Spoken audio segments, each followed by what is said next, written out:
Hola, buenos días. Muchas gracias por vuestra presencia en este área, en esta mesa en torno a la historia en la provincia de Zamora. A mi derecha está Rosario García Rozas, Alicia Álvarez Rodríguez, un servidor, José Luis Hernando Garrido, que vamos a presentar y dirigir un poco el curso de las comunicaciones esta mañana. Es una sección, tenéis en el folleto que presenta la mesa, la más clásica, una sección que tendría, digamos, que tres características básicas. De un lado, la transversalidad, también la diacronía, también la generalidad o el generalismo. Es una mesa que se articula en relación con el resto de áreas, una mesa que va a fundamentarse sobre todo en la historia local de la historia de Zamora y que va a tener una relación de carácter sincrónico desde la historia medieval a la moderna y contemporánea. Los comunicantes vamos a tener en esta primera sesión, en la primera parte de esta primera sesión, vamos a tener 6 comunicantes, con lo cual agradecemos que se atengan escrupulosamente al tiempo propuesto. Al final de la sesión, tanto de esta, que terminará sobre las 10:30, como sobre la siguiente, 12:30, tendremos un pequeño debate al final si alguien quiere formular alguna pregunta, alguna cuestión a los comunicantes. Y con respecto a los comunicantes, tenemos aquí a 2, Miguel Ángel Largo Martín y Daniel Aquirué.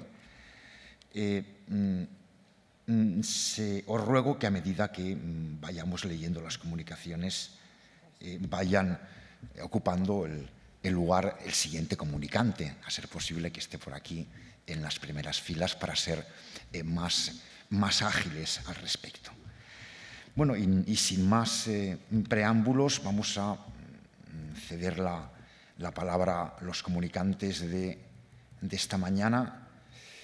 La primera comunicación de Miguel Ángel Largo Martín sobre la ciudad de Toro, solicitando la ayuda al gobierno británico durante el inicio de la Guerra de la Independencia. Es la primera de esta mañana durante la Guerra Peninsular, la Guerra de la Francesada, etc. Tiene la palabra. Gracias, José Luis. Hola, buenos días a todos y a todas y gracias por madrugar en este desapacible día. Yo voy a hacer la presentación sobre una comunicación que se titula Solicitud de ayuda de la ciudad de Toro al gobierno británico durante el inicio de la Guerra de la Independencia. Uno de los mitos que aún persisten en la Guerra de la Independencia, que sería mucho más apropiado llamarlo Guerra Peninsular, es el papel que jugaron los británicos en la misma. Por un lado está la visión británica de que los casacas rojas no hicieron nada únicamente excepto pillar y robar, y por otra parte está la versión española en el extremo contrario, y es que los británicos fueron, en el lado de los historiadores británicos, esta segunda postura. Y es que los británicos fueron los que únicamente libraron a España de las tropas napoleónicas, mientras que ni el pueblo ni el ejército español tuvieron una participación activa durante todo el conflicto. Pero ¿por qué no se ha abordado con generosidad la aportación inglesa? Se pueden esgrimir 2 razones. La primera es que la necesidad de reforzar la visión española como pueblo, nuestra debilitada cohesión interna realzando nuestras gestas. Y por otro lado está que también la poca objetiva y prepotente valoración que hicieron los propios británicos, actores e historiadores respecto a su intervención en la península, lo que creó, lógico, anticuerpos. Por ejemplo, está la versión de algunos historiadores como Napier. Lo que en ningún momento se puede poner en duda durante este conflicto de la Guerra Peninsular es que desde el comienzo de la contienda hasta el final la participación británica, hubo una participación británica en la misma. aunque durante los 6 años que duró el conflicto, desde 1808 a 1814, esa participación anglosajona tuvo altibajos y fue de diferentes formas. Como sabemos, entre marzo y mayo de 1808 tienen lugar en España diferentes acontecimientos. Por un lado, el motín de Aranjuez, el 2 de mayo, y las abdicaciones de Bayona. Todo esto termina entre finales de mayo y primeros de junio de 1808 en una serie de levantamientos revolucionarios que dan como lugar la creación de las juntas. Estas juntas actúan de 3 formas. Primero, se convierten en soberanas para cubrir el vacío de poder que ha tenido lugar en las abdicaciones de Bayona. Ya sabemos, Fernando VII le cede el poder otra vez a Carlos IV, y Carlos IV se lo cede a Napoleón, y Napoleón se lo cede a su hermano, el llamado Pepe Botella o Pepe Plazuelas. El segundo punto que hacen estas juntas de armamento y defensa es hacer reclutamientos para plantar cara a las tropas francesas. Y el tercero es que algunas de ellas, debido a la falta de recursos en España, solicitan ayuda económica y de material bélico a la Gran Bretaña.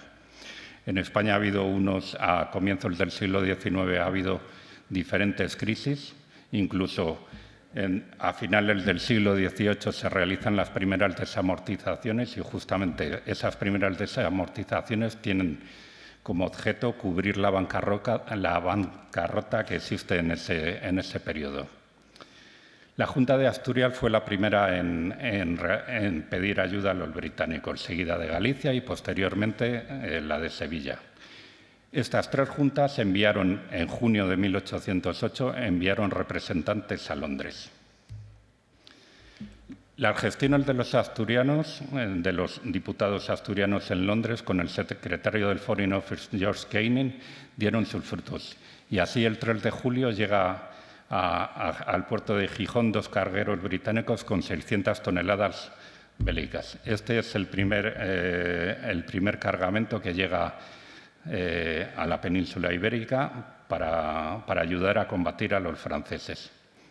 Esta primera llegada de material bélico se produjo cuando Gran Bretaña aún estaba en guerra con España. Los aliados supuestamente eran los franceses, las tropas imperiales. Y fue el 4 de julio cuando el gobierno del duque de Portland, que era el premier británico, decretaba el cese de las hostilidades en España. Pero antes de esta primera llegada de material bélico a España habían arribado agentes británicos. El gobierno de Su Majestad Británica había ya enviado agentes a España para conocer de primera mano todos los levantamientos populares que se habían realizado.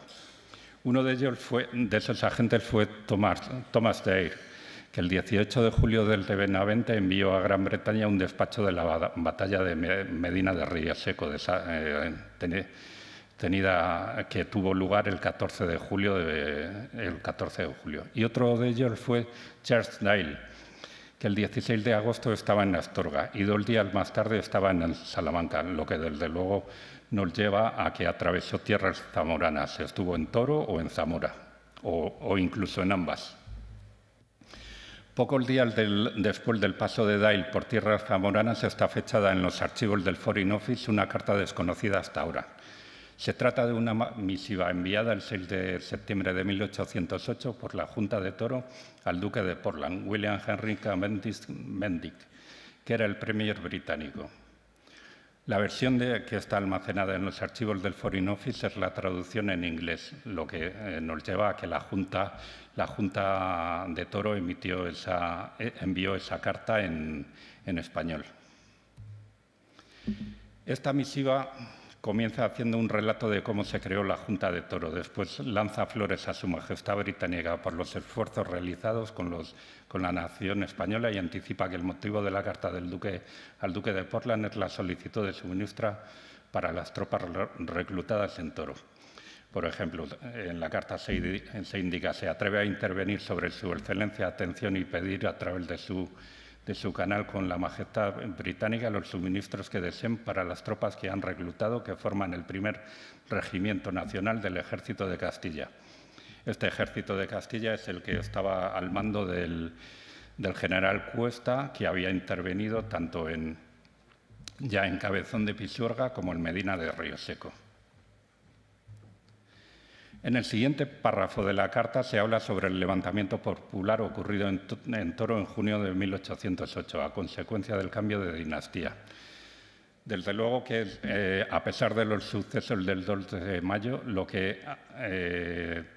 las insurrecciones populares y levantamientos habidos en Castilla están relacionados con las capitulaciones de Bayona, cuando los diputados, las ciudades tienen que elegir a diputados que vayan a Bayona a refrendar el cambio de dinastía. Y eso es lo que lleva a las insurrecciones habidas entre finales de mayo y primeros de junio. Concretamente, la de Toro, como indican en la carta, tiene lugar el 1 de junio. Aquí en Zamora es un pocos días después, y en León es a últimos de mayo, el 28, 29, 30 de mayo, con lo cual Toro es de los primeros lugares que se levanta, hay ese levantamiento popular. En la carta no se indica que la turba revolucionaria toresana asesinó a José Ligero por considerarlo afrancesado, y el cual estuvo 6 días sin ser enterrado. Estuvo situado en un poste donde le habían asesinado. Esto no es exclusivo de Toro. En diferentes puntos de España, con esos levantamientos populares, la gente identifica a personajes que considera afrancesados y les da muerte. Por ejemplo, en Ciudad Rodrigo, el 10 de junio, también se asesinó al gobernador. Y en Valladolid, el propio general Cuesta, a primeros de junio, lo que le hacen es, en la plaza de San Pablo, el general Cuesta era presidente de la Chancillería y el capitán general de Castilla la Vieja, con lo cual su lugar estaba en la Capitanía de Castilla la Vieja, en el Palacio Real, que está en San Pablo, en Valladolid. Y ahí en los primeros días de junio, porque recordemos que las autoridades, hay los levantamientos populares, pero las autoridades no los refrendan. Y en Valladolid, en la plaza de San Pablo, para incitar a que Cuesta se levantase en armas contra los franceses, se empezó a construir un cadalso para advertirle que si no se sumaba a la insurrección, pues iba a ir al cadalso. Continúa la carta de la Junta Toresana señalando que ante la ausencia de armas en la ciudad acudieron al comandante en jefe en Zamora, que era el general Piñatelli, para conseguirlas. Fueron enviados suplentes al comandante en jefe en Zamora para solicitar 4.000 mosquetes con las municiones para las armas. Una de las cuestiones era, una vez que se había levantado la gente, el levantamiento revolucionario, era armarla. Posteriormente, el siguiente párrafo de la carta indica que la Junta Toresana fue creada a instancias del capitán general de Castilla la Vieja. Cuesta dio la orden el 5 de junio para crear las juntas, pero anteriormente a esto ya se habían creado algunas juntas, por ejemplo la de León. Continúa la carta indicando que al duque de Portland la Junta de Toro da más detalles sobre el reclutamiento de tropas realizadas y tuvo la satisfacción de ver 2 batallones, 800 hombres de cada formación y entre ellos personas de todas las clases sociales. Estos 2 batallones, uno estaba comandado por Isidro López, mientras otro estaba comandado por el coronel el Marqués de Santa Cruz. Después de hacer el reclutamiento, la situación era crítica para abastecer a esas tropas, como indican en la carta. La ciudad estaba sin dinero, todos los fondos públicos y privados habían sido agotados, abasteciendo a las tropas francesas que se hacían llamar aliadas. Recordemos que desde otoño de 1807, tanto por tierras zamoranas, habían acampado tropas francesas con la intención supuestamente de invadir Portugal. Pero a pesar de todas esas calamidades que ya se registraban en Toro y sus poblaciones, la Junta Torresana relata a las autoridades británicas los esfuerzos realizados para abastecer a las tropas reclutadas al comienzo del verano de 1808. Y en medio de toda esta miseria dieron 4 reales por día a cada soldado y 2 libras de pan para su subsistencia. Y aquí llega el meollo de la cuestión, y es que después de todas esas calamidades y de hacer todos esos esfuerzos durante el verano de 1808, ya no hay dinero para abastecer a las tropas que se han reclutado.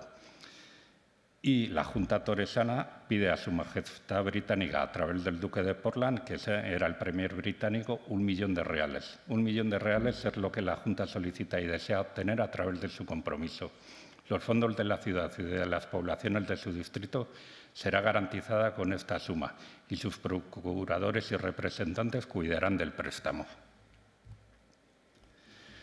Después ya de de hacer la solicitud del préstamo de 1 millón de reales, los siguientes párrafos ya lo que intentan es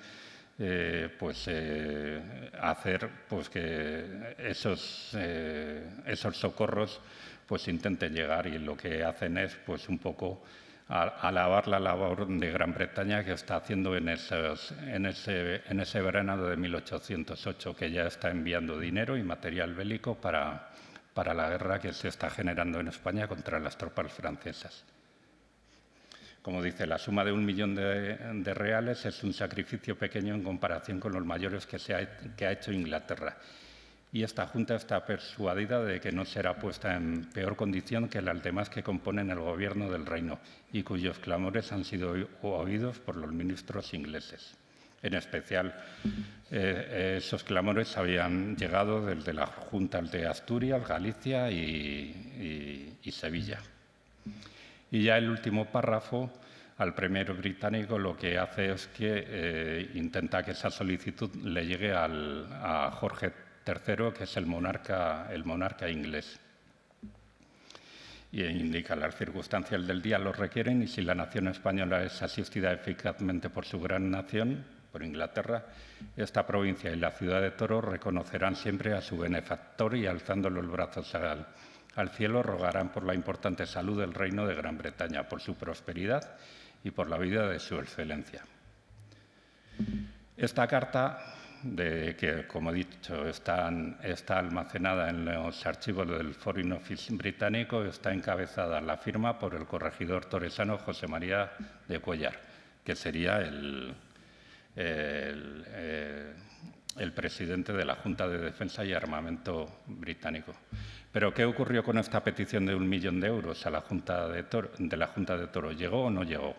Pues la respuesta la encontramos rápidamente. El 20 de septiembre, el cónsul británico en Sevilla, James Duff, indica al secretario del Foreign Office, George Kenning, que, como prueba de lealtad, permítame llamar a usted la atención de la petición de la Junta de Toro a Su Majestad, enviada a su Gran Duque, a su gracia el Duque de Portland. Le recomiendo que solicite ayuda a la Junta de Galicia y Asturias en su vecindad de los socorros que les han sido enviados. Es decir, los británicos no envían el 1 millón de reales, sino que le dicen a la Junta de Toro que lo que haga es pedírselos a la Junta de Galicia y Asturias a cuenta de los socorros que ya ha enviado.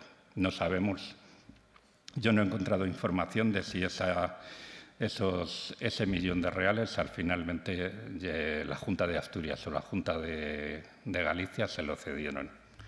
Como conclusiones, podemos extraer de esta solicitud de ayuda a la Junta de Toro al premier británico 3 conclusiones. Primero, que el papel de la guerra de Toro en la Guerra de la Independencia está totalmente desvirtuado. Segundo, la solicitud de ayuda a Su Majestad Británica por la Junta de Toro no está al nivel de lo que hicieron la Junta de Asturias, Galicia o Sevilla, las cuales enviaron a representantes a Londres, pero no puede pasar totalmente desapercibida como ha pasado hasta ahora. Y el tercero es que queda patente que el pueblo español se levantó en armas contra el yugo napoleónico, pero no había ni dinero ni armamentos suficientes con los que avituallar a las tropas reclutadas. Y sin la ayuda británica, esa lucha no podría haber sido sostenida contra las tropas del emperador. Por otro lado, Gran Bretaña, que era de las pocas naciones, si no la única, que estaba libre del yugo napoleónico y que estaba sufriendo en sus carnes el bloqueo continental, encontró en el levantamiento popular español la forma de comenzar a desgastar el poder omnímodo de Napoleón Bonaparte. Nada más. Muchas gracias.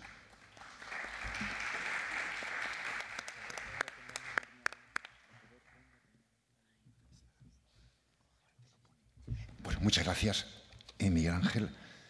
Vamos a pasar a la siguiente comunicación de Daniel Aquilue Domínguez en torno a la Zamora en tiempos de María Cristina de Borbón, la Zamora liberal de en torno a 1833-1840.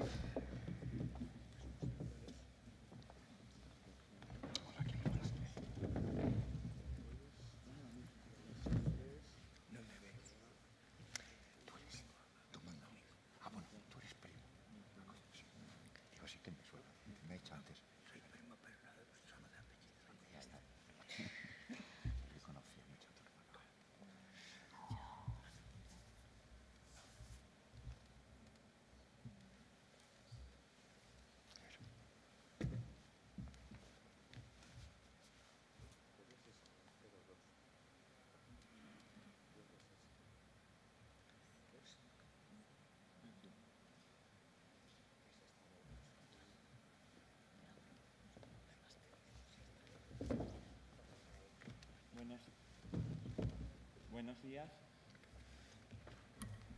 Vale. Buenos días. En primer lugar, muchas gracias a la organización por aceptar esta comunicación y a todos los asistentes. En mi comunicación voy a hablar del periodo 1833-1840 en Zamora.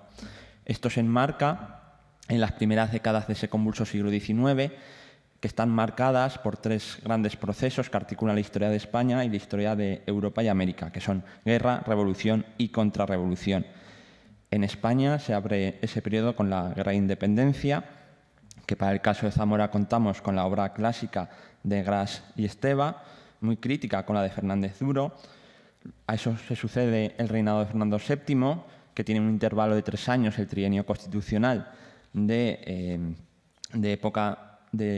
la segunda época de la Revolución Liberal, que ha sido estudiada para el caso zamorano por Matilde Codesal, y tras la década absolutista o década ominosa, que acaba en 1833 con la muerte de Fernando VII, se iniciará una guerra civil, la primera guerra carlista, que divide en dos al país y politiza a la sociedad, y dará lugar al triunfo político primero y luego militar del liberalismo. Estos acontecimientos se vivieron en Zamora, empezaron en 1833, pero estaban quizá más preocupados los zamoranos de aquel momento por la epidemia de cólera que asolaba el país, por lo cual crearon una junta de sanidad que tomó diversas medidas. Apenas un mes después de la muerte del rey Fernando se dio el grito de rebelión en la provincia de Zamora en favor de Carlos V por una partida compuesta por 7 hombres capitaneados por Lorenzo Aguilar, quien había sido ya guerrillero realista durante el trienio constitucional. Esta partida dio el grito de rebelión carlista en Corrales, pero duró pocos días, ya que el día 12 de noviembre en Marillos fue derrotada por una tropa de carabineros de la Hacienda, siendo fusilados los cabecillas en la villa del Cubo inmediatamente. A finales de 1833, el día de Navidad, Zamora se engalanará para proclamar a la reina doña Isabel II como reina legítima de España, y aquí ya será un primer momento en la que el liberalismo ocupe físicamente y simbólicamente el espacio urbano de la ciudad. En una serie de ceremonias cívicas para exaltar a Isabel II y una cultura política liberal que se repetirán a lo largo de estos años, como veremos.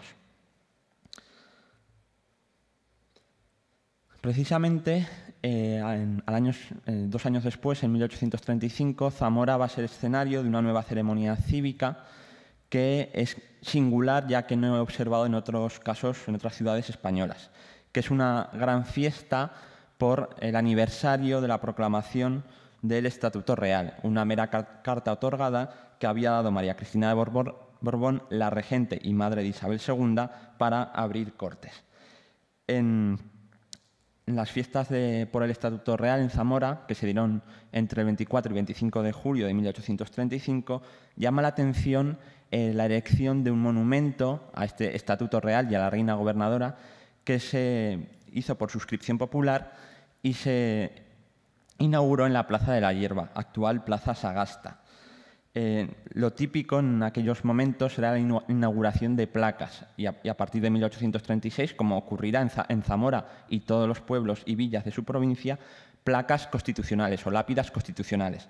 Pero es más raro encontrar un monumento al Estatuto Real como efectivamente ocurrió en Zamora, con lo cual es algo significativo y singular.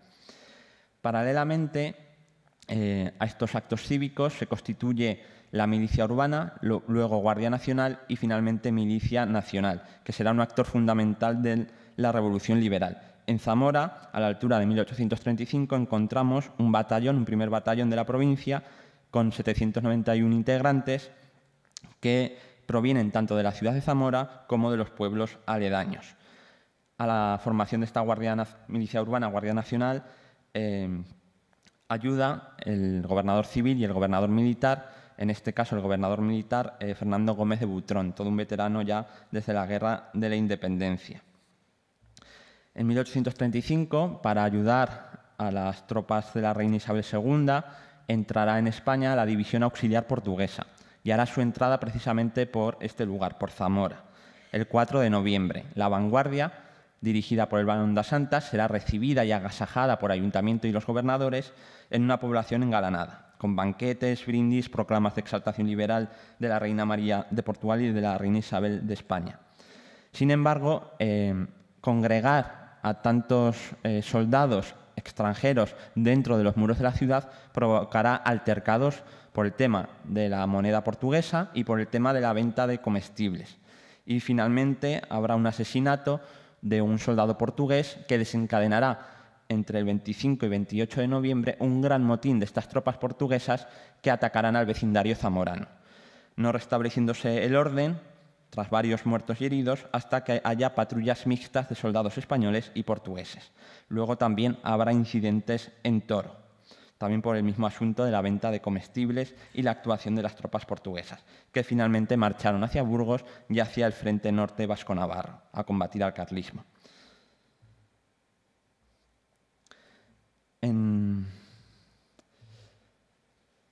Tras el año 1835, el año de 1836 será el punto de inflexión de la Revolución Liberal, con 3 procesos electorales: la desamortización de Mendizábal, que afectará especialmente a Zamora y su provincia, constituyéndose una junta que llevará a efecto esta desamortización de los bienes del clero.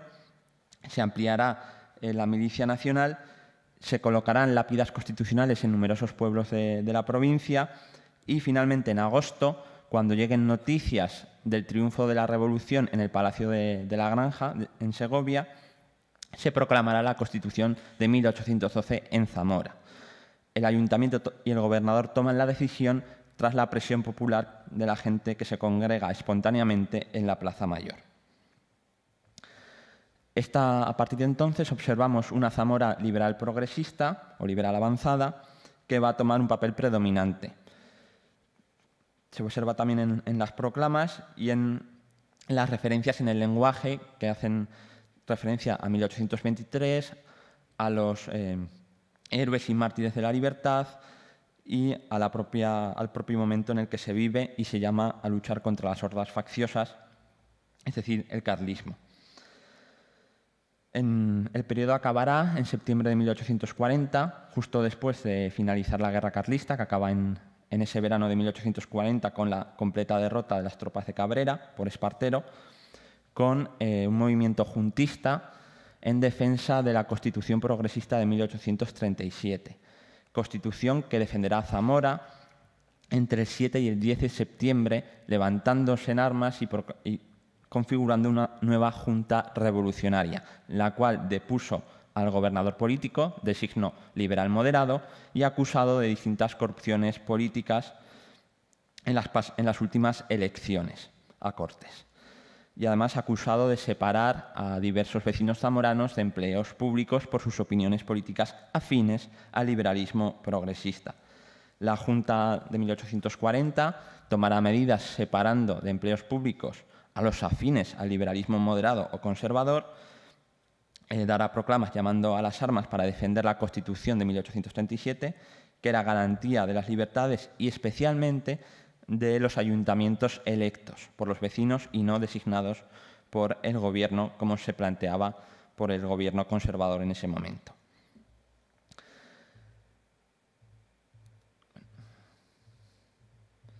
La composición de la Junta de Zamora es la que pueden ver en la imagen, presidida por el jefe político interino Manuel de Quevedo, que es el que había puesto esta misma Junta en sustitución de la anterior, y vemos una participación en 4 de sus vocales, 3 vocales y un secretario, de la Milicia Nacional. Milicia Nacional que tuvo, como he señalado, un papel fundamental en el periodo como actor de politización, actor democrático y actor revolucionario, y que en Zamora tuvo 791 integrantes. En fin, para concluir, Zamora sigue, por una parte, las dinámicas de otras poblaciones españolas en estos años, desde un liberalismo más conservador a un liberalismo más progresista, con fiestas cívicas, con la creación de la Milicia Nacional, pero tiene 2 singularidades. Por un lado, que es un teatro bélico secundario, ya que las actuaciones carlistas son muy puntuales, en la insurrección de Aguilar en el año 33 y la amenaza carlista de otras provincias entre el año 37 y 38 especialmente, que llevará también a declarar la provincia en estado de sitio puntualmente, pero en cualquier caso un teatro bélico menor, que conlleva una menor radicalización política a su vez. Y luego hay una duda, me surge una pregunta sobre si Zamora tuvo un papel importante como centro del liberalismo moderado, dadas las fiestas por el Estatuto Real y la erección de ese monumento, que ya digo es bastante inusual. Sin embargo, ayer consultando las fuentes del archivo histórico aquí en Zamora, vi referencias a que antes de que se planteen las fiestas por el Estatuto y el monumento, el gobernador civil se queja al ayuntamiento de que en el teatro se canta constantemente la canción revolucionaria del Trágala y se dan vivas a la Constitución de Cádiz. Con lo cual, quizá había un magma revolucionario liberal progresista en Zamora y lo que se pretende por parte del gobernador con el monumento y las fiestas por el Estatuto era disfrazar o ocultar ese magma o contener ese magma revolucionario liberal progresista en Zamora. Muchas gracias y espero que haya sido de su interés.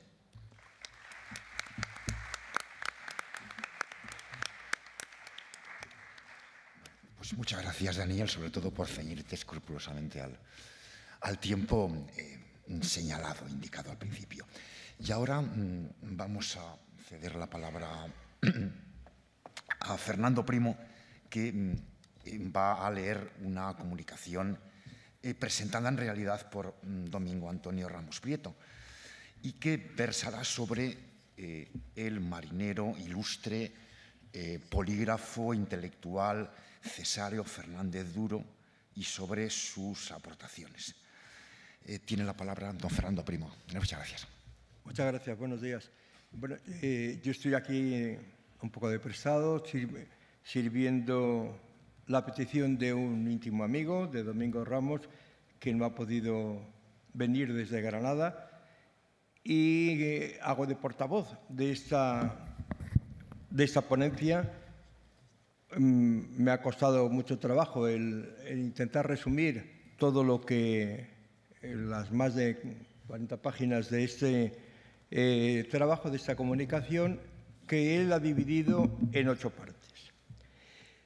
Como digo, esta es un muy breve resumen de la comunicación, toda vez que hay que ajustarse al tiempo establecido y se hace necesario, pues, enumerar y explicar de forma somera los contenidos de cada uno de los apartados en los que se ha dividido el trabajo.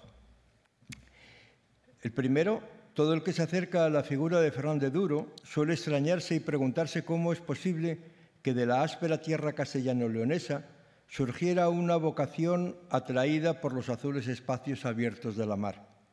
Es tan poderosa y arrebatadora la atracción que ejerce sobre los que la contemplan por primera vez que algunos espíritus quedan subyugados e irremediablemente compelidos a su compenetración tan profunda que determina su camino en la vida. Esta pudo ser una de las justificaciones que le llevó a ingresar en la Escuela Naval de San Fernando en Cádiz con tan solo 15 años, a 600 kilómetros de su casa, dejando atrás a su familia y las circunstancias plácidas que le rodeaban. Una fuerte vocación por la Marina a la que sirvió hasta el final de sus días. Su trayectoria profesional no se circunscribió a la actividad de la mar, de la que llegó a ser capitán de navío e incluso ayudante de Su Majestad el Rey Alfonso XII, sino que se centró también en una prolífica labor de investigación, de análisis y de realizaciones prácticas y de publicaciones para conocimiento de eruditos y profanos. Es tan amplia y tan variada su producción literaria que se ha calificado de ingente su obra, más de 400 trabajos, abarcando de manera especial los dedicados a temas marinos, pero también, y son los que a la postre ahora nos interesan, los relacionados con su ciudad y provincia natales, Zamora. Hasta hace poco el acceso a sus libros y estudios era muy limitado y solo unos pocos podían tener la fortuna de disponer de ejemplares de sus más destacadas publicaciones, ejemplares que solían estar reservados a bibliotecas públicas y algunas privadas. Esta situación ha sido resuelta en una gran parte por la digitalización de los mismos llevada a cabo por entidades e instituciones y, por lo tanto, con la posibilidad de acceder desde cualquier lugar a su conocimiento. También por las publicaciones facsimilares que se han hecho de algunas de ellas.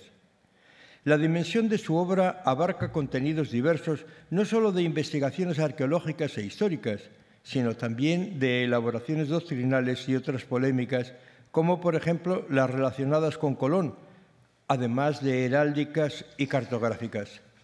Hay un punto común que une a todas ellas, la exigencia de acreditación fehaciente en fuentes documentales fiables, que siempre incluye para aseverar sus asertos. En este sentido, salvo algunas afirmaciones consecuentes con una tradición oral recibida de los antepasados, su testimonio lleva a la acreditación de unas fuentes que no ponen en duda su verosimilitud. Hay que resaltar, pues, esa labor y ese esfuerzo por compaginar en sus trabajos la erudición y la amenidad. En un congreso sobre historia de Zamora no podía faltar una referencia al primer historiador de la provincia. El estudio que se presenta tiene como finalidad orientar a los posibles lectores sobre la visión que de la historia provincial tiene Fernán de Duro y cómo ésta se ha desarrollado a lo largo del tiempo, indicando los pasajes correspondientes de cada uno de los libros y ensayos que se citan. Es indudable que sus memorias históricas siguen una línea diacrónica y que en prácticamente casi todos los casos se refieren a acciones reales, pero eso no es óbice para que intercale otras situaciones que han quedado reflejadas en las efemérides zamoranas, como por ejemplo el famoso motín de la Trucha. Se impone, sin embargo, hacer unas consideraciones previas. En primer lugar, la relacionada con el tiempo de su elaboración. Publica sus memorias en 1882 y 1883, es decir, hace casi siglo y medio. Y aunque su planteamiento y presentación se realiza según unos parámetros históricos propios de su tiempo, no deja de ser estimable el aparato utilizado de fuentes y documentación. En segundo término, porque en este casi siglo y medio transcurrido se ha producido un gran avance en el conocimiento arqueológico e intelectual de la historia de Zamora, como lo demuestran las actas de los congresos anteriores y las comunicaciones y ponencias del actual, así como las muy numerosas publicaciones de este instituto, sobresaliendo los anuarios. Se obvia, sin embargo, cualquier apunte sobre su biografía, toda vez que se encuentra muy completa y detallada en el artículo de Eduardo Fernán López, el capitán del navío e historiador zamorano Cesario Fernández Duro, una aproximación a su figura 1830-1908 en el anuario del Instituto del año 21. Basta con señalar que nace en febrero de 1830, en el mismo instante que comienza a producirse en Francia la primera de las revoluciones burguesas del siglo XIX, y muere en 1908, días antes de la gran concentración en Londres para pedir el sufragio femenino. Segundo apartado. Se va a ver la historia de Zamora escrita por nuestro personaje, no solo sus memorias históricas, sino también el resto de sus trabajos sobre la ciudad y la provincia. Las publicaciones sobre las que va a realizar el estudio y estas orientaciones, así como sus referencias, son las siguientes. Y perdone que no haya llegado el pobre que me mandaba con estos, pero cito esos libros: Memorias históricas de la ciudad de Zamora, su provincia y obispado, copia digital de la Biblioteca Digital de Castilla y León en Valladolid 2009, El romancero de Zamora, precedido de un estudio del cerco que puso a la ciudad don Sancho el Fuerte, copia digital en la Biblioteca Digital de Castilla y León, colección bibliográfica de noticias referentes a la provincia de Zamora o materiales para su historia, La batalla de Toro, boletín de la Real Academia de la Historia, El fuero de Sanabria, boletín también de la Real Academia de la Historia, Antigüedades romanas de la provincia de Zamora, al excelentísimo señor don Eduardo Saavedra, de la Real Academia de la Historia, o Monografías históricas de la provincia de Zamora, boletín de la Real Academia de la Historia, tomo 32. Según su testimonio, comenzó en 1871 a recoger y recopilar informaciones relacionadas con su tierra natal, sobre todo los muy variados aspectos y circunstancias en los que se había desenvuelto la vida de la ciudad y la provincia a lo largo de los siglos. Su idea fundamental era plasmarlas en libros, porque no hay duda alguna en cuanto al conocimiento que de ellas poseía, así como el cúmulo de referencias que nos proporcionan sus páginas.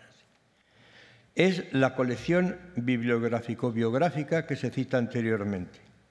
En este sentido, cabe destacar las fuentes que le sirven de base, que son continuamente citadas a lo largo de todas sus obras. Fuentes de historiadores y cronistas, crítico con algunas de ellas, sin descartar trabajos especializados de predecesores y coetáneos. La historia de Zamora estaría incompleta sin el amplio caudal de erudición que se refleja en sus escritos sobre ella. Lo corrobora el informe de la Real Academia de la Historia firmado por su secretario Pedro de Madrazo el 15 de diciembre de 1881, dando el plácet para la publicación del texto. Es original y de relevante mérito y honra a la vez al autor, cuya laboriosidad y vasta erudición son bien conocidos, y a la antigua y célebre ciudad y comarca. El porqué de las memorias históricas. Es más que evidente que fue imbuido por sus padres en el amor a Zamora. Lo manifiesta al dedicarles las memorias, a la memoria de don Francisco María Fernández y a la señora doña Ramona Duro de Fernández, zamoranos amantísimos de su patria.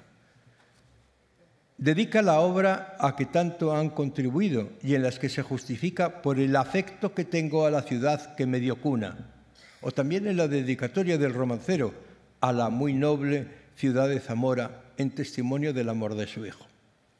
No es solo este amor patrio el que impulsa a nuestro personaje a la realización de las memorias. Una interpretación más ajustada a la realidad se puede encontrar de nuevo en el informe indicado anteriormente. Zamora, su patria, es una de esas publicaciones que, teniendo mil y mil tradiciones curiosas, antigüedades, celebridad indudable y no pequeña importancia histórica, con todo, todavía no ha escrito su historia. De modo que se puede decir que es una ciudad sin historia y de mucha historia y que con todo no tiene historia. Remediar esta falta quiere, y con razón, el señor Fernández Duro, y patria de la oscuridad, y fortuna es para Zamora tener tan digno hijo, y que éste quiera sacar las glorias de su patria de la oscuridad en la que yacen. Que Zamora es una de las poblaciones más antiguas y célebres de España no necesita gran esfuerzo para ser demostrado. 4 volúmenes y una serie de libros y artículos fueron la consecuencia de esa labor y ese esfuerzo.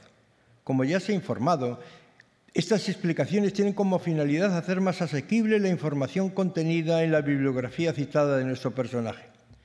Para ello, se desglosará en varios apartados: la Zamora de los primeros pobladores y el origen de su nombre, la Zamora ciudad y provincia de los reyes, incluidos privilegios y fueros, la Zamora ciudad y provincia de las cortes y concilios, la Zamora eclesiástica, la Zamora social y económica, la Zamora de los símbolos y los episodios circunstanciales. La Zamora de los primeros pobladores y el origen de su nombre. Está fuera de toda duda que en el territorio que hoy ocupa nuestra provincia existieron asentamientos de los pueblos celtas que invadieron y ocuparon la parte central y occidental de la península a partir del siglo VIII a.C. Betones, lusitanos, astures y baceos constituirán el núcleo inicial del poblamiento.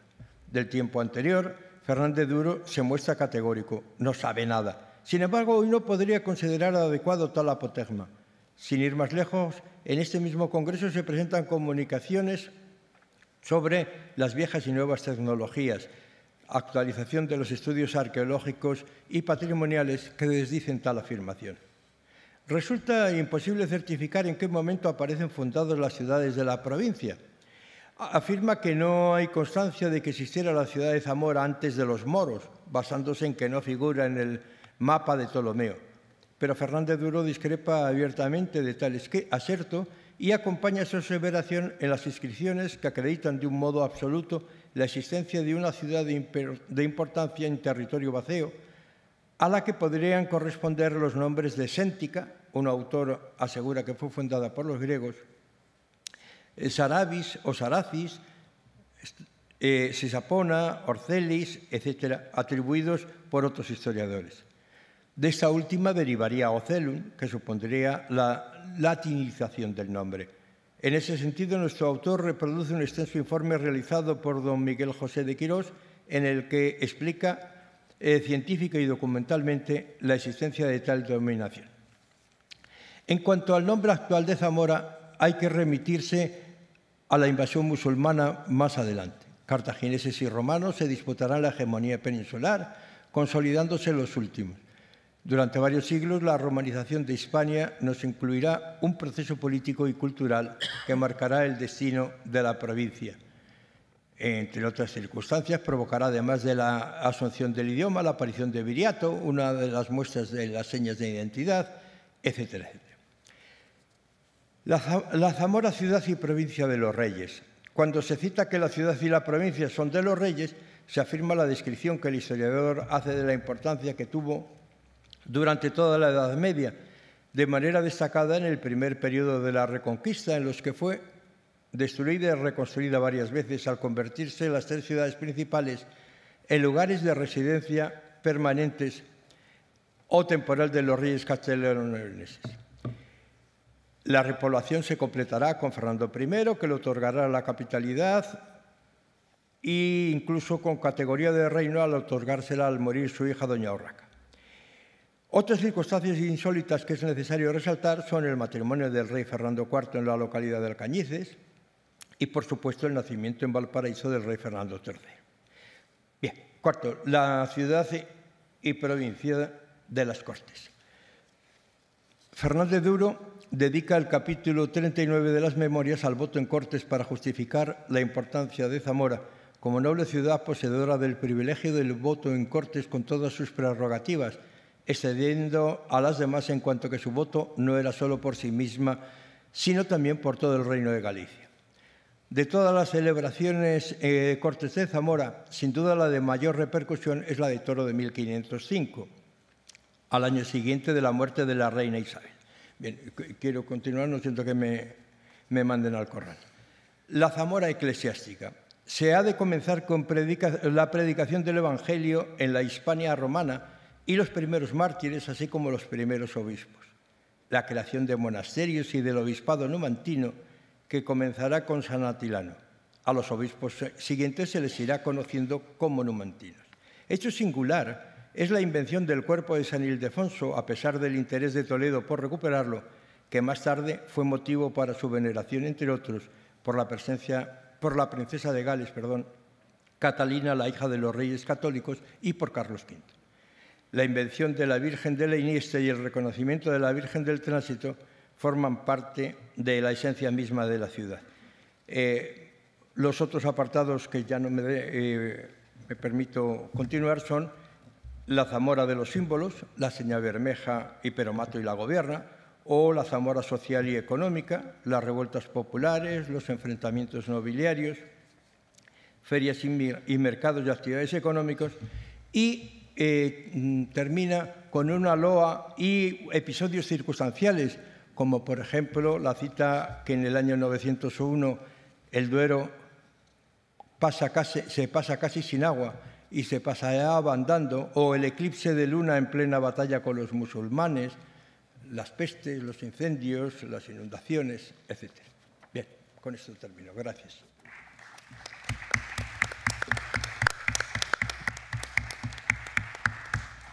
Pues muchas gracias, Fernando. Si cada uno de esos epígrafes daría para una charla de hora y media. Que cada uno de esos epígrafes que acabas de mentar daría para charla de hora y media. Muchas gracias. Bueno, vamos a dar paso al siguiente comunicante, Pablo Peláez Franco, y que nos hablará sobre el primer matrimonio civil en Zamora en 1902 y todo lo que supuso en la prensa de la ciudad de Zamora. Tiene la palabra don Pablo Peláez. Hola, buenos días. Muchas gracias por acompañarme en esta mañana. La comunicación que voy a hacer trata sobre el primer matrimonio civil en Zamora, al que he subtitulado El relato de un escándalo, sucede en 1902. Voy a leerlo para ajustarme mejor a los 15 minutos que nos habéis dado y vamos para allá. Se puede afirmar que en España el matrimonio civil anterior al siglo XIX es una figura inédita, pues hasta el último cuarto de dicho siglo la única forma admitida para contraer matrimonio era la señalada por la Iglesia Católica, salvo un paréntesis en 1870 con una ley fruto de la Constitución Liberal del 69 que establece que el matrimonio civil es el único reconocido. No tiene mucha aceptación social, pues dichas uniones que deben constatarse en el recién creado registro civil fueron escasas, siguiéndose con los tradicionales registros parroquiales.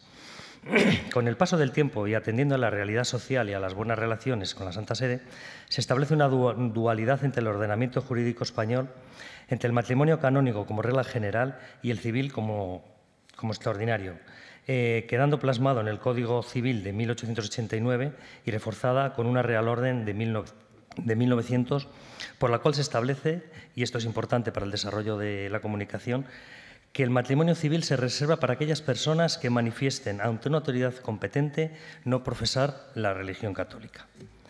La Zamora que da... vamos a poner... ¿Dónde? Vale. Aquí. ¿Dónde le damos? Ahí. Aquí. Y ahí. A ver. Ay, no. Me lo descontaréis de los 15 minutos, ¿no? En la F5. Aquí, y ahora le damos a presentación a lo mejor. Espera, mira, ya está. Ahí está. La flecha. Y le vamos dando la flecha. Vale, perfecto. Pues como digo, que la Zamora que da la bienvenida al siglo XX es el escenario de nuestro relato. La ciudad de casi 16.000 habitantes, tradicional pero que atisba signo de modernidad de la mano de la burguesía agraria y preindustrial, bajo el signo político de la alternancia, mayoritariamente entre liberales y conservadores, con algún testimonio no muy numeroso de ideología republicana y anticlerical. Junto a las familias tradicionales aparece un grupo de comerciantes oriundos de la periferia provincial, en concreto de la zona de la Carballeda, y cuyos apellidos ocupan la mayoría de los rótulos de los establecimientos comerciales: Los Prietos, Santiago y Lozano. Un grupo con una característica propia, la endogamia familiar. Sus miembros, en la mayoría de casos unidos por lazos familiares, se buscan para defender unos mismos intereses económicos.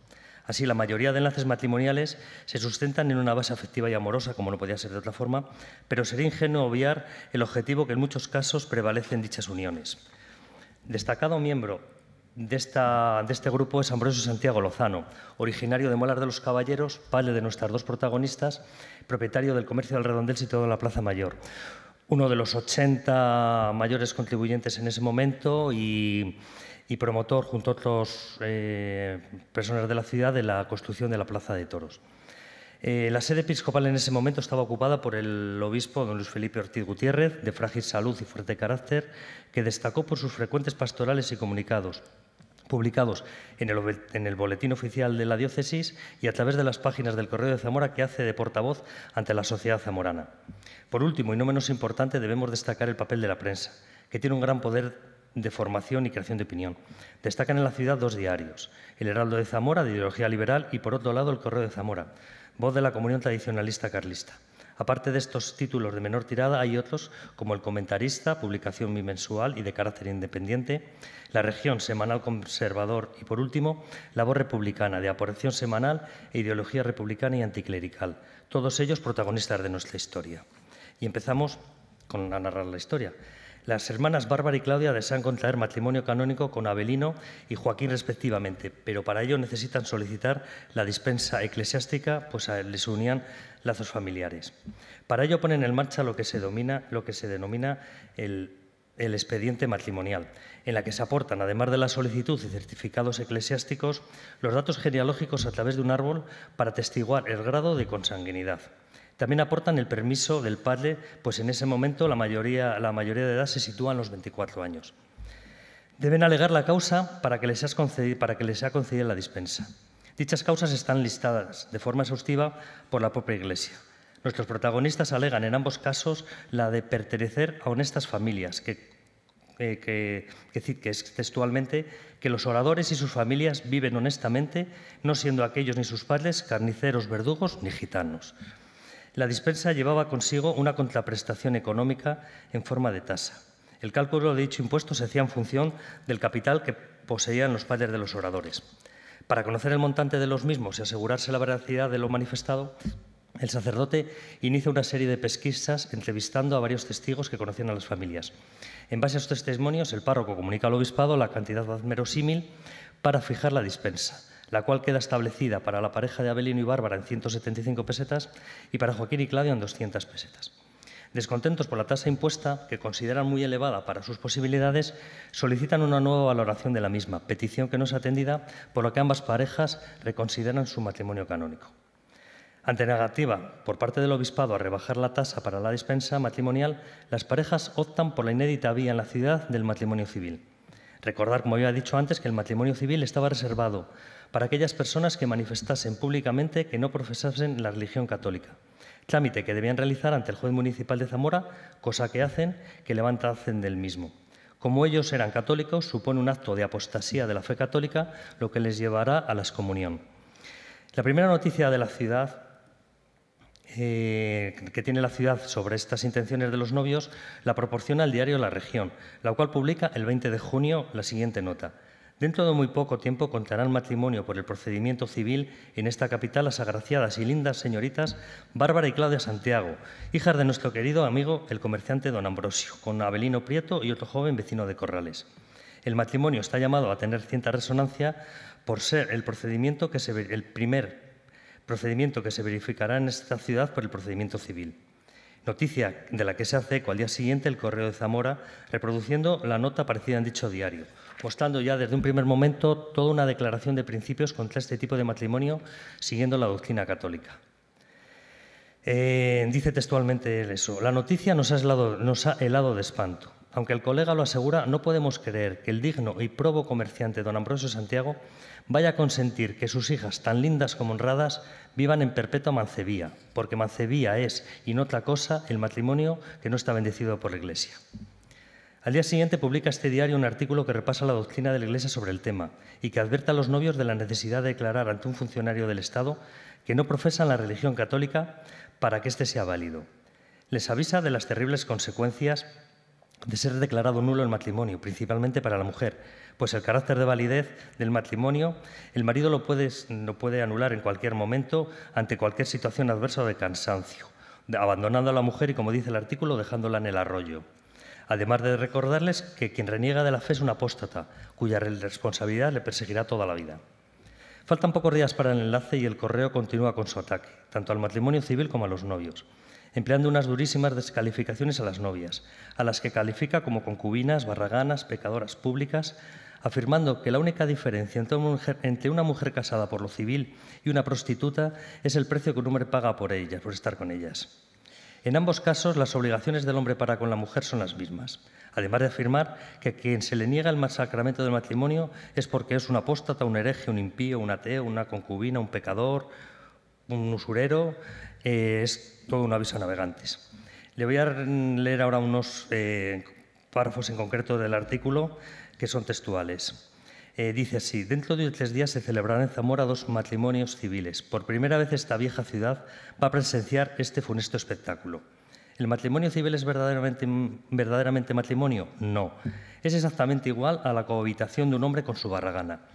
Por consiguiente, el matrimonio civil reduce a la mujer a la condición de pecadora pública sin que tenga ni siquiera el consuelo de que su amancebamiento haya de ser perpetuo, porque el divorcio puede separarla del hombre cuando éste quiera. El matrimonio civil, por consiguiente, viene a ser una especie de alquiler temporal de la mujer, más o menos largo, pero igual al que se paga en las casas de latrocinio. En ambos casos, las obligaciones del hombre para con la mujer son las mismas, y la única diferencia es el precio que un hombre paga a una y otra mujer por la cohabitación. Necesitamos pedir perdón, esto es muy gracioso, a nuestros lectores de todas veras porque el asunto que estamos tratando es sucio, asqueroso y repugnante de suyo. Forzosamente hemos de ofender su pudor y mucho más si se trata de nuestras lectoras. A ellas les pedimos especialmente perdón. Piden perdón a las lectoras, pero no piden perdón a las mujeres estas que las ponen a caldo. Y no basta, termina el artículo, decir que el matrimonio civil está amparado por la ley, porque también la ley consiente la existencia de las casas de latrocinio y ampara la cohabitación del hombre con las barraganas huéspedes de estas casas. No contentos con el artículo anterior, al día siguiente, el 15 de julio, víspera del enlace, continúan con el ataque. Hacen un listado de las consecuencias de la apostasía que los llevará a una serie de privaciones en la tierra y a la condena eterna, y la peor de todas, la excomunión. Aunque por su conciencia y por el carácter indeleble que en ellos ha dejado el bautismo, hagan lo que hagan, ayunen, oren o hagan penitencia, no les servirá de nada. Las puertas de la Iglesia se cierran para ellas y su destino es el fuego eterno, quedando privado para ellos el descanso en tierra sagrada.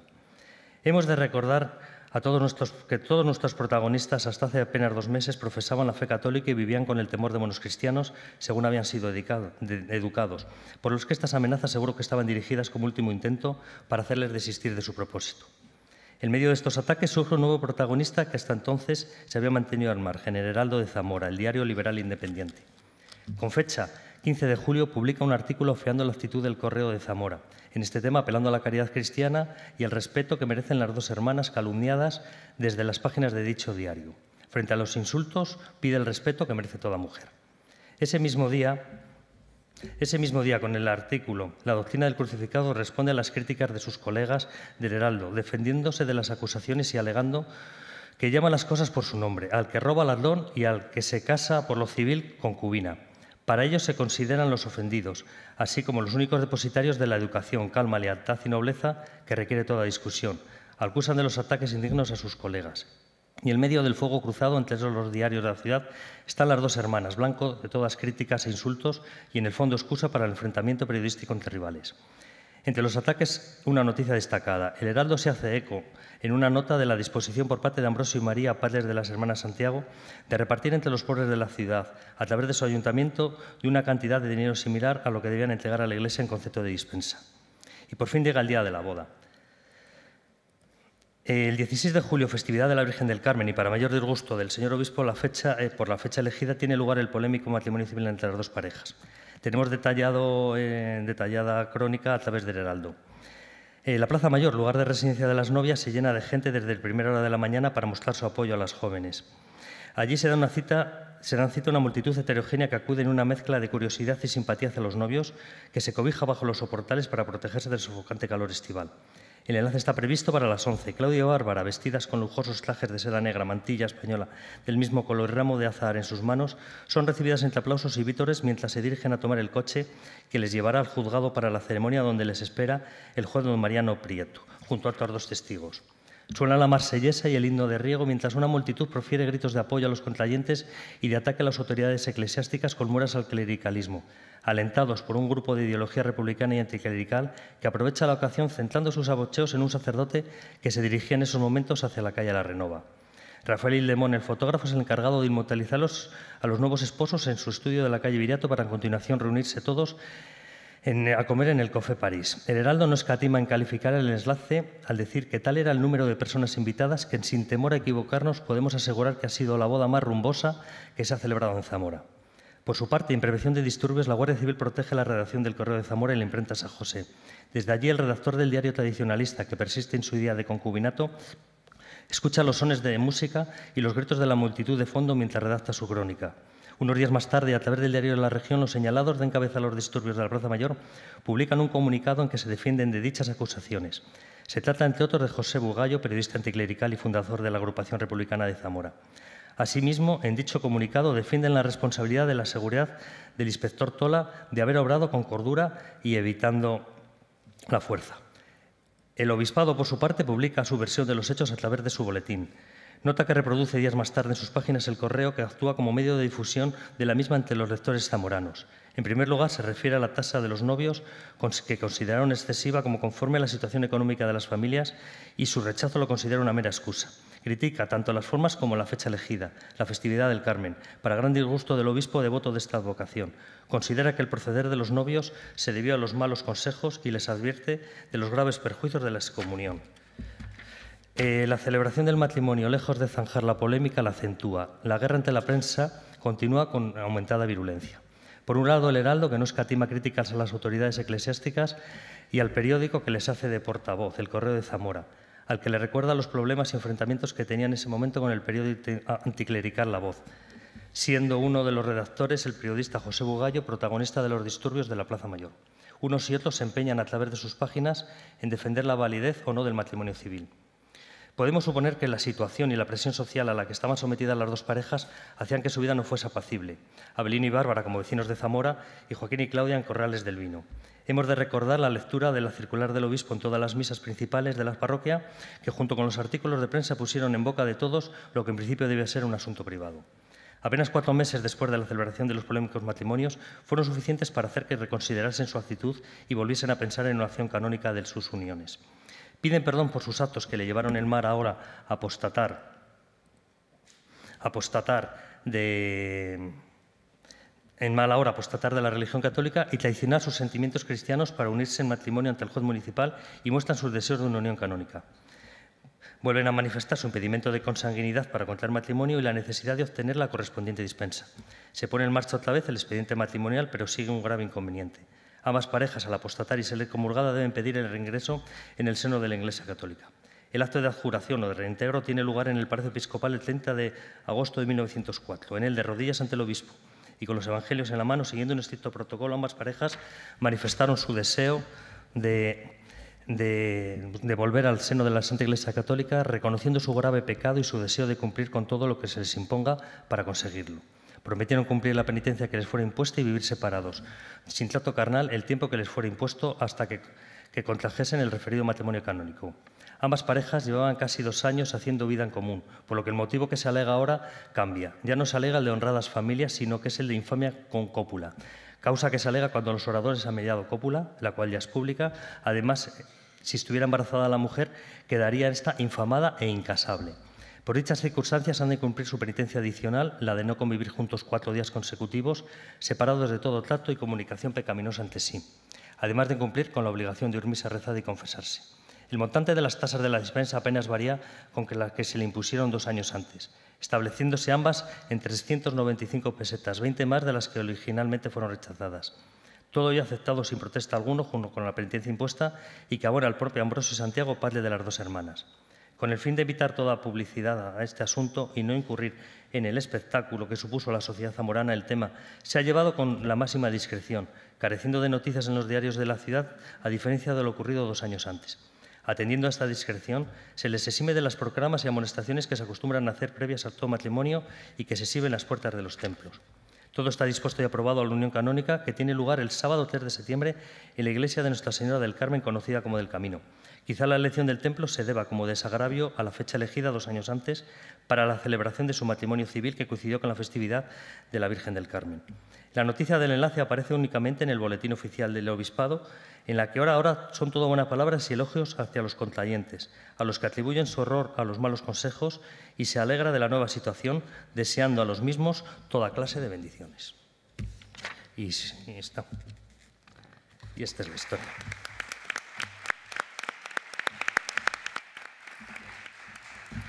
Muchas gracias. Muchas gracias, Pablo.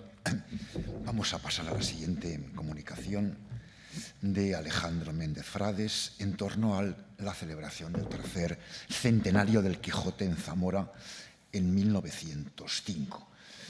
Bueno, Alejandro es investigador independiente. Me llamó la atención que además es meteorólogo y geofísico, lo cual no solamente nos restringimos al ámbito de los historiadores o de los arqueólogos. Tiene la palabra Alejandro.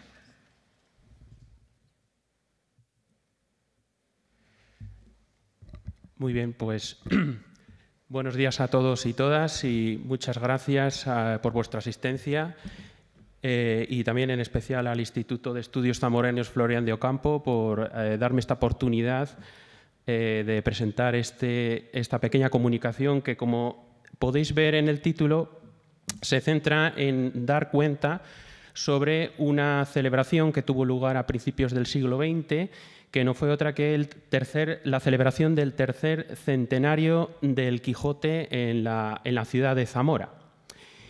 Y digamos que estos fastos conmemorativos tuvieron lugar en un periodo histórico muy concreto, que estuvo influenciado por lo que fue el desastre del año 1898, que deparó una crisis de identidad que no hizo sino agudizar esa sensación de atraso de la nación española. Y como respuesta a ello se produjo un movimiento social con ciertas aspiraciones literarias, que fue lo que es el regeneracionismo, que en palabras de Moreno Luzón, digamos que el regeneracionismo puede definirse como una forma agónica del nacionalismo español. Agónica en el sentido de que se propusieron, frente a esta crisis de identidad, pues un conjunto de soluciones que eran heterogéneas, contradictorias y en algunos casos disparatadas. Y de nacionalismo español quiero subrayarlo en el sentido de que se produjo un enfrentamiento de dos posturas. Frente al interrogante esencialista de qué es España, el cuestionamiento liberal de cómo debe ser gobernada. Y por lo tanto, en virtud de lo anterior, digamos que surgió el interés de dotar de elementos mitológicos al concepto de lo que es la nación española, y esto a su vez trajo como consecuencia la producción de un espacio artístico normalizado, que pudo verse a través de tres ámbitos bien diferenciados. Por ejemplo, con las pinturas de historia, que en el caso de Zamora tenemos las pinturas de Ramón Padró, que decoró el antiguo Palacio de la Diputación Provincial; la estatuomanía, que es esa fiebre de oro que tuvo lugar en el último tercio del siglo XIX, en el que la historia sale de las enciclopedias y de los manuales escolares para alzarse en los pedestales cívicos. Y aquí tenemos como principal ejemplo, el único ejemplo, que es la estatua de Viriato, y otros tantos fallidos que fueron consignados por Gutiérrez Carvajal, como la estatua a Claudio Moyano, el monumento a Arias Gonzalo o, por ejemplo, otro homenaje a Juan Nicasio Gallego. Y por último, el tercer ámbito donde se pudo constatar ese interés de dotar de munición intelectual al concepto de la nación española, tenemos lo que es la centenariomanía. Y es aquí donde encaja conceptualmente el interés de esta presentación que aquí os estoy mostrando. Y efectivamente todo ese, fervor patriótico con tintes provinciales que tuvo lugar en Zamora durante ese último tercio del siglo XIX y que de alguna manera se acentuó hacia finales de este siglo, pues en ningún caso propuso un antagonismo a ese concepto que algunos historiadores han venido a llamar en cultura nacional española, sino que fue uno de sus múltiples modos de expresión. Y de esta forma esto fue el motivo por el que se creó en la ciudad de Zamora una conciencia histórica que de alguna manera llevó a reinterpretar los hechos ocurridos en esta tierra, en esta ciudad, en consonancia con el relato nacional. Y el mejor ejemplo, aquí lo tenemos, por ejemplo, en las memorias que publicó Fernández Duro o las ya mencionadas pinturas de historia de Ramón Padró, que de alguna forma dan una imagen, un concepto visual de lo que está consignado en la gran obra de Fernández Duro. Por lo tanto, yo me voy a centrar, como decía anteriormente, en lo que es la centenariomanía y lo que es la celebración de los fastos del tercer centenario del Quijote en 1905. ¿Cuándo surgió? A raíz de la publicación de un manifiesto firmado por el periodista zaragozano Mariano de Cavia, en el que fundamentalmente pedía a las instituciones de la época el impulsar la celebración de estos fastos conmemorativos con doble intencionalidad. Lo primero, para que el Quijote fuera una obra sentida por todos, es decir, que democratizar el acceso de la obra cervantina para todos y todas, y en segundo lugar, hacer que digamos, las naciones de habla hispana participasen de una forma activa también en estas celebraciones. Y aquí un poco subyace lo que es el hispanoamericanismo, es decir, esa idea o esa aspiración de enraizar, en este caso, el relato de la cultura nacional española, la identidad española con la lengua española. Y como respuesta a este manifiesto, el gobierno de Antonio Maura reaccionó con prontitud y el 1 de enero de 1904 publicó un Real Decreto por el que se oficializan ya la organización de estos fastos conmemorativos. Y los ecos de Mariano de Cavia no tardaron en llegar a Zamora. Al día siguiente se publicó una editorial en el Correo de Zamora en el que se suscribía punto por punto lo que el periodista zaragonazano de alguna forma trataba de, en este caso, de reclamar. Y me gustaría aquí destacar el artículo que publicó días después el periodista Carlos Rodríguez Díaz, que aquí se establece un cierto paralelismo con ese manifiesto nacional que fue publicado, como decía anteriormente, por Mariano de Cavia. Y en este sentido, Carlos Rodríguez Díaz, al igual que Cavia, era un periodista que no tenía ningún tipo de interés ni aspiración cultural por fomentar esta celebración en Zamora y que de alguna forma él trataba de movilizar a las élites locales haciendo uso de una excusa un tanto sugestiva, en el sentido de que trataba de establecer una relación causal de las diferentes referencias de Zamora en esta novela cervantina con una posible visita del autor de Cervantes a la ciudad de Zamora, que fue consignada por Carnacho, Fernández Duro o Ursicino Álvarez y que años después Luelmo Alonso pues, la calificó un poco como un hecho más verosímil que cierto. Y bueno, pues todo ello trajo como consecuencia la formalización, la creación de una comisión organizadora de los fastos de esta celebración en Zamora, una comisión organizadora que estuvo presidida por el gobernador civil y, a su vez, formada por las diferentes fuerzas vivas de la ciudad. Y que de esta relación de nombres subyace un poco los elementos, las personas que integraban esa oligarquía local zamorana, que estaban todos ellos cohesionados por una amplias relaciones de paisanaje, intereses culturales compartidos, sociologías de fama, aspiraciones profesionales, etc. Y dentro de aquí destaca, por ejemplo, a la participación de tres intelectuales, Ursicino Álvarez, Francisco Morán o el notario Mauricio Fernández Cuevas. Entonces, en la primera reunión que celebró esta comisión organizadora, que tan solo se reunió 3 veces, por lo tanto la preparativa fue un tanto apresurada, acordaron que esta celebración de los fastos del centenario tuviera lugar durante 3 días concretos, que la parte central fuera el 8 de mayo de 1905 con la celebración de una velada en el Teatro Principal, la celebración de una procesión cívica Y también se propuso que el nombre de Cervantes dignificase la Escuela de Párvulos Municipal de la ciudad, situada en la calle San Andrés número 3.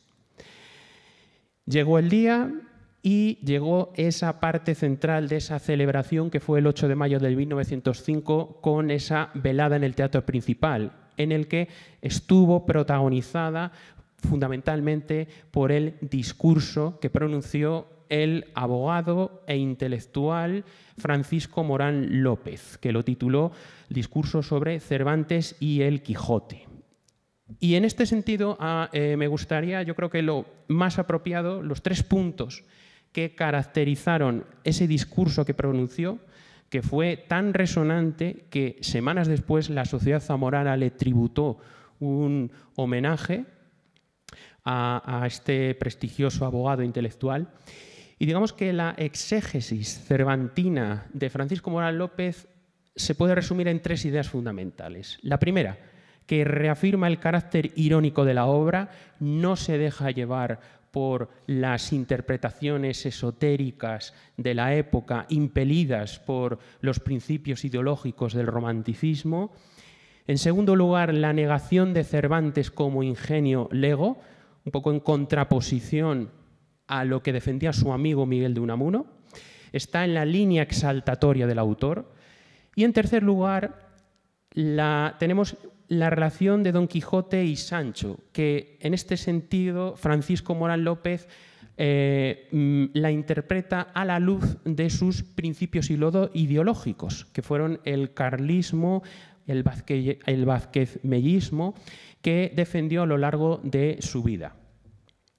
Y se puede ver a lo largo de su discurso estos principios ideológicos de tintes conservadores. Por ejemplo, vemos cuando dice la adherencia de Sancho a su amo es de amor. Era ley esa adherencia en las relaciones de amo y criado. Pues aquí subyace, digamos, la defensa de la pervivencia, de categorías, de jerarquía social, ¿no?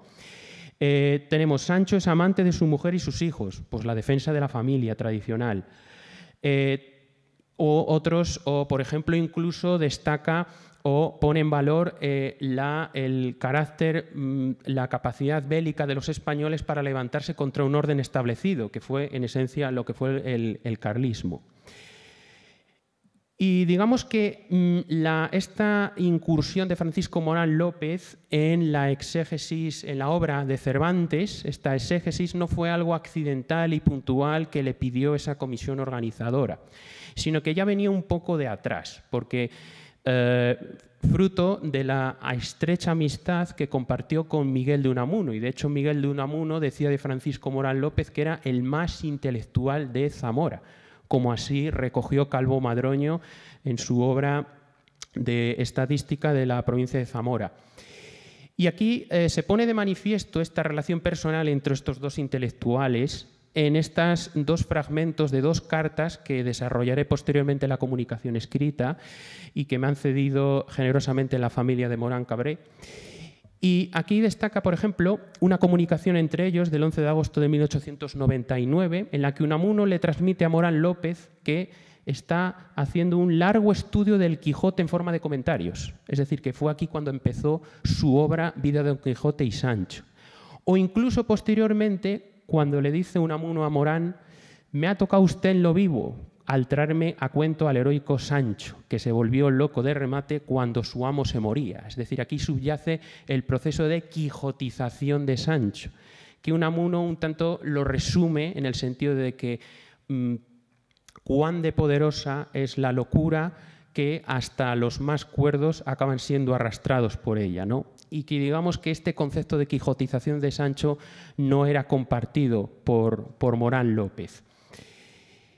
Muy bien, pues para finalizar esta presentación de esta comunicación, pues simplemente voy a comentar 4 ideas fundamentales.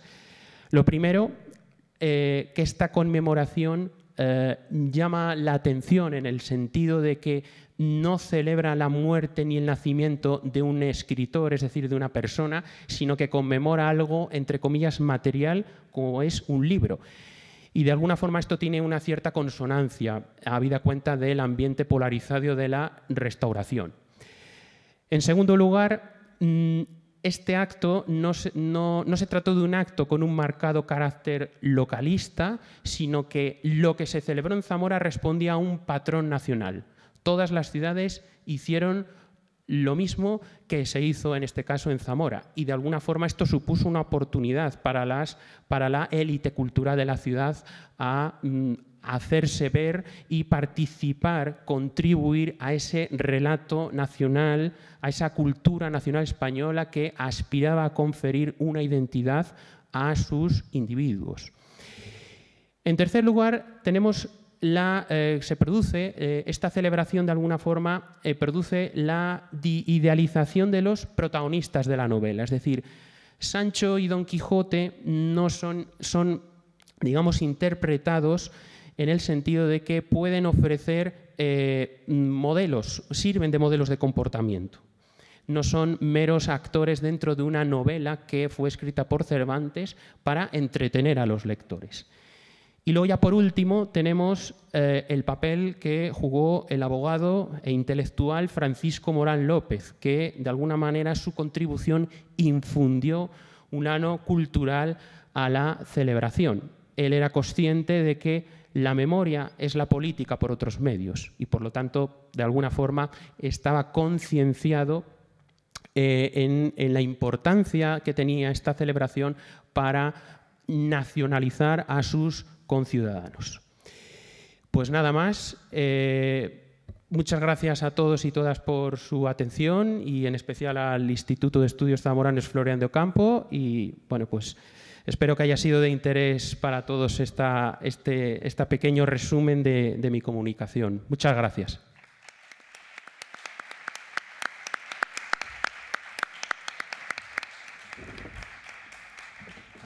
Pues muchas gracias, Alejandro. Vamos a pasar a la siguiente comunicación de esta sesión matinal, la sexta de este espacio, la última hasta la siguiente sesión, de Carlos Coca Durán, que es profesor de Lengua, Literatura y licenciado en Literatura y Literatura Comparada en la USAL. Es una comunicación sobre la Zamora anarquista, un tema inédito, historia, literatura y cultura del movimiento libertario en los años 30 en el contexto de la provincia de Zamora. Tienes la palabra, Carlos. Muchas gracias a todos.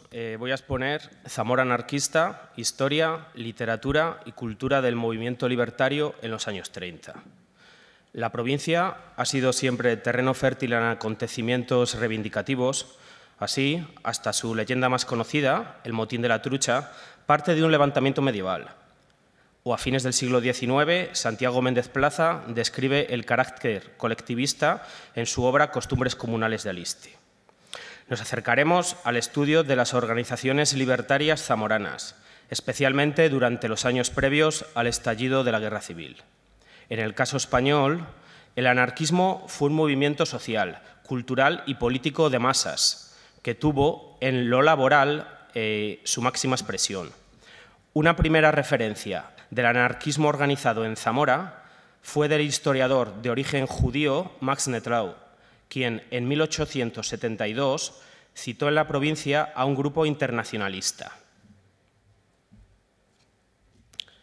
Más tarde, durante las huelgas agrícolas de Tierra de Campos de 1904, encontramos postulados bakuниnistas en los estatutos de alguna asociación y otras por 1916, con colectivos en San Miguel de la Ribera y Villanueva del Campo. Villalpandinos exiliados o emigrados en París participarían en la conspiración contra la dictadura del general Primo de Rivera en 1924, conocida como los sucesos de Vera de Bidasoa. Uno de ellos, Abundio Riaño, fallecería en la refriega. El anarquismo por localidades durante la Segunda República. En Villalpando, el Sindicato Único de Trabajadores de la Confederación Nacional del Trabajo, CNT, fue inscrito en octubre del 31. Organizaron huelgas campesinas y un mitin en mayo del 36. La práctica totalidad de los anarcosindicalistas serían asesinados por el fascismo, al menos 20. Además, hubo varios presos por el asalto a una panera privada. En la ciudad de Zamora, fue legalizado en el 31 con 110 afiliados. Afirmaban estar activos desde el 27 y, pese a la difícil convivencia con las autoridades republicanas, participaron en muchas acciones. Su domicilio social, situado en la calle Balborraz número 68, fue clausurado en varias ocasiones. Decir que en el franquismo el anarquista José Durán tenía en Balborraz 16 un taller de reparación de radios, con el sugerente nombre de Radio Canit, toda una burla hacia la dictadura. En 1931 promovieron giras propagandísticas, una conferencia en Moraleja del Vino con Francisco Tortosa. La prensa recogió la autorización para un mitin en la ciudad, o el 2 de noviembre otro con militantes madrileños, Tortosa, David Antona y José Bravo. Años después, más actos. El 12 de abril de 1936, este teatro intervinieron Isabelo Romero, fundador del periódico Castilla Libre, Juan Ortega o el salmantino Gregorio Hernández. Unas jornadas después, en mayo, mitinearon David Antona, Ricardo Sanz y Jaime Magriñá. La prensa libertaria se encargaba de difundir su crecimiento. En marzo del 36, con la Federación Comarcal de Sindicatos Únicos de Zamora-Salamanca y un nuevo sindicato en Coreses.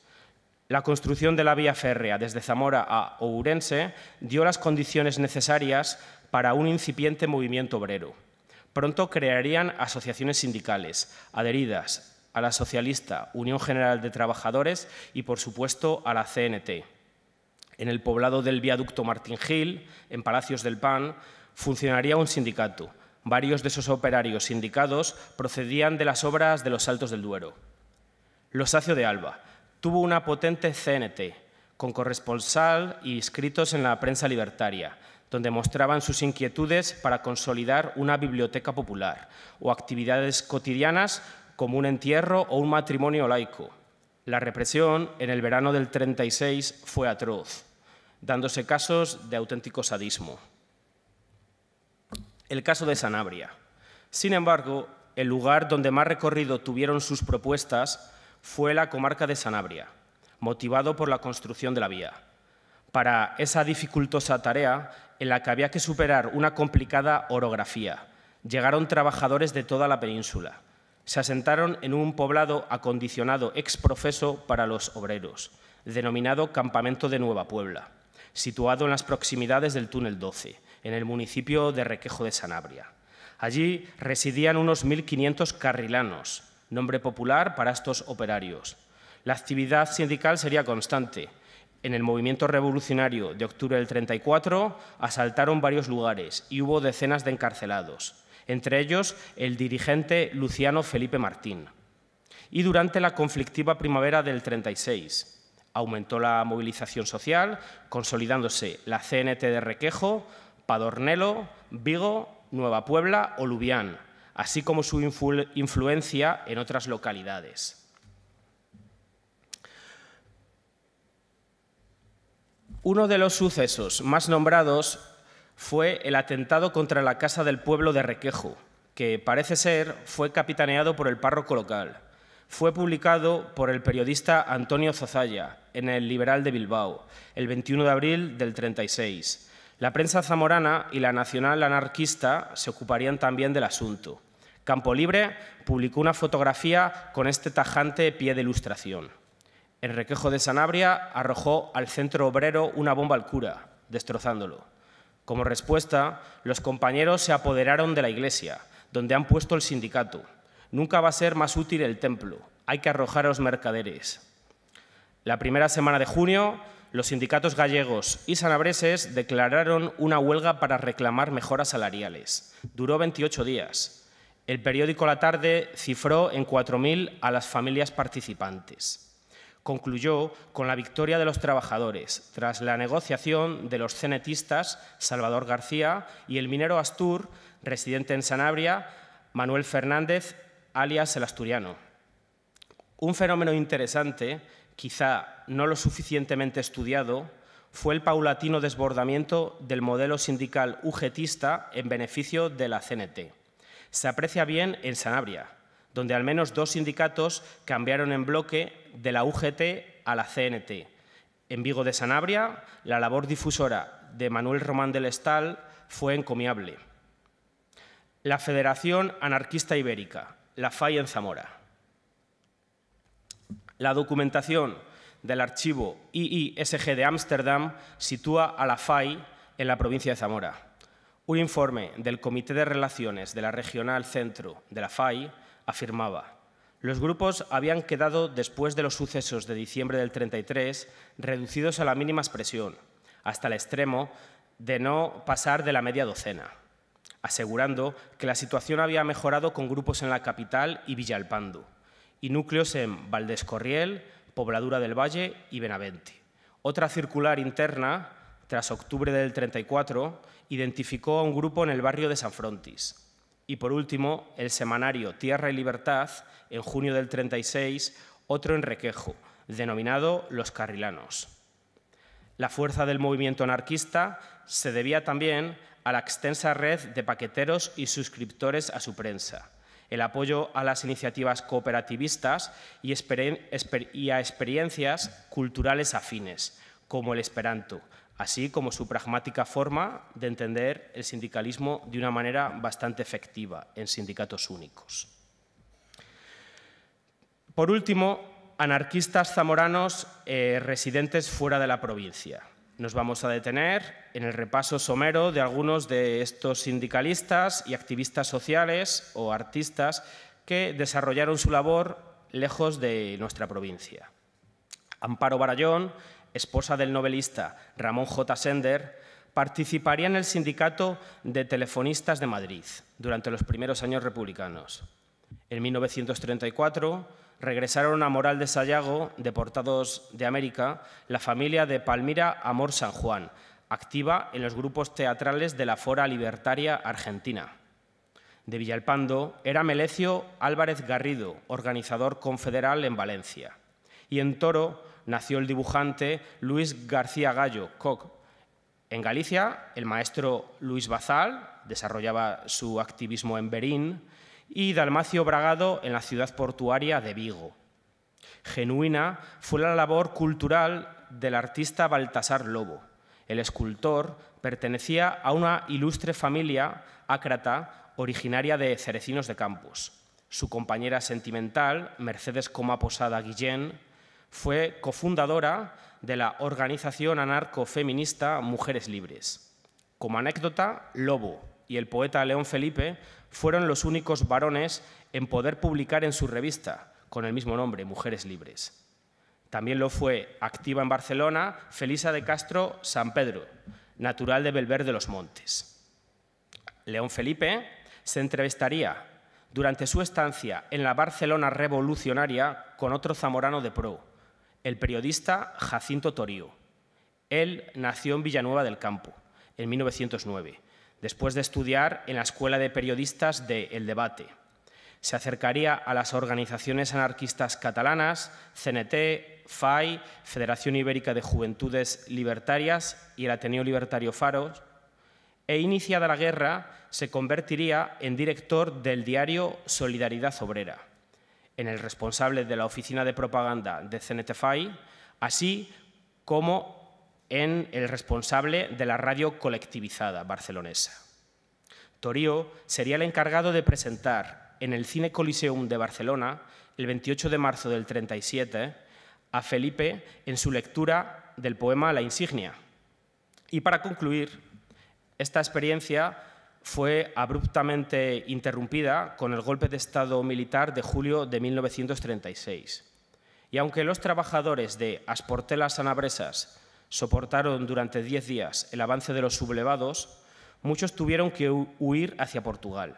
Otros tantos serían el germen de la futura guerrilla antifascista en las montañas de la región. Y bastantes sufrieron persecución o fueron directamente asesinados. En Villalpando también hubo algún conato de resistencia libertaria. El resto de la provincia fue cubierta igualmente bajo el manto de la represión y la dictadura franquista, concluyendo así una situación irrepetible, cuando las ideas libertarias fueron posibles y las personas se organizaron en torno a ellas. Muchas gracias.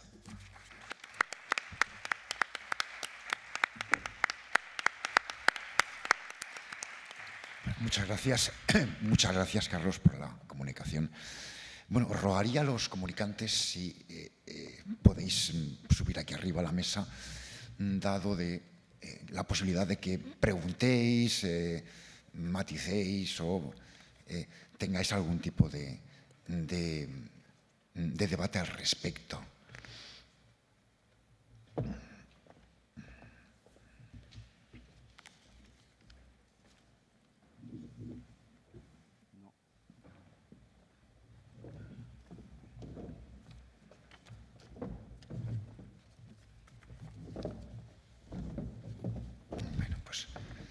Pues muchas gracias. ¿Hay alguna pregunta en la sala?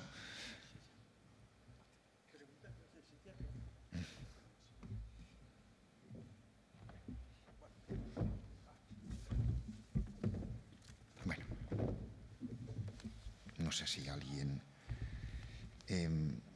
por mi parte, cuando estaba escuchando la intervención de Miguel Ángel Largo sobre la guerra de la independencia en Toro, recordé la existencia de un exvoto en la colección de exvotos de la iglesia de San Sebastián en Toro, justamente de esa época, en torno a 1809, que nos narra la experiencia personal de un zamorano que sale huyendo de Salamanca, pasa por Zamora y va hasta Toro. Es una representación pictórica muy interesante, muy naif, justo de 1809, y pensé que, bueno, que si echas un viajecillo por Toro, bien merece la pena que visites la iglesia.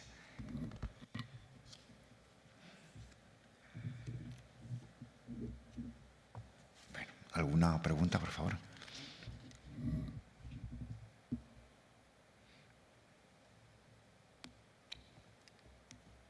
Pues parece ser que no estamos muy...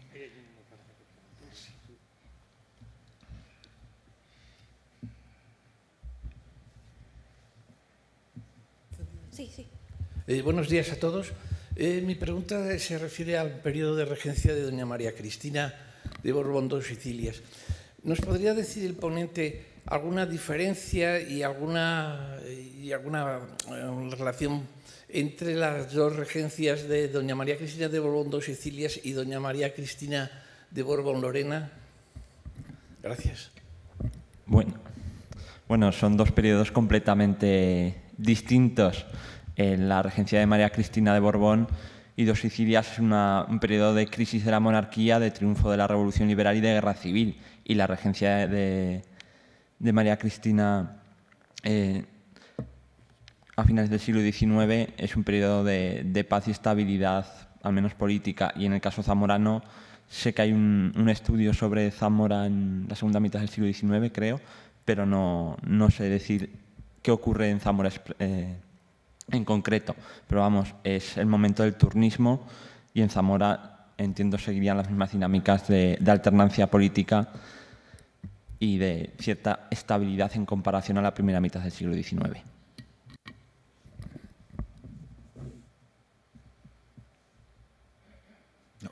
Una cuestión a Carlos Coca, era una pregunta en torno a ¿hay algún tipo de precedente sobre la introducción de las corrientes libertarias a fines del XIX en el contexto de Zamora, de Campos, etcétera? ¿O hay que esperar al tema de las presas, al tema de los carrilanos, al tema de las obras públicas en época de la dictadura de Primo? Sí, efectivamente hay que esperar. Las primeras experiencias que tenemos localizadas surgen posteriormente, con esos emigrados que van a otros lugares y al regresar a sus lugares de origen pues participan activamente en el movimiento cultural libertario o en el activismo sindical. Y posteriormente también a la dictadura franquista en el apoyo a los presos que fundamentalmente eran varones en su mayoría. Muy bien, pues muchas gracias. Bueno, pues parece que no hay ninguna más pregunta más. Vamos al café, dado que luego tenemos que continuar con la siguiente sesión a las 11. Bueno, levantamos la sesión. Hasta luego.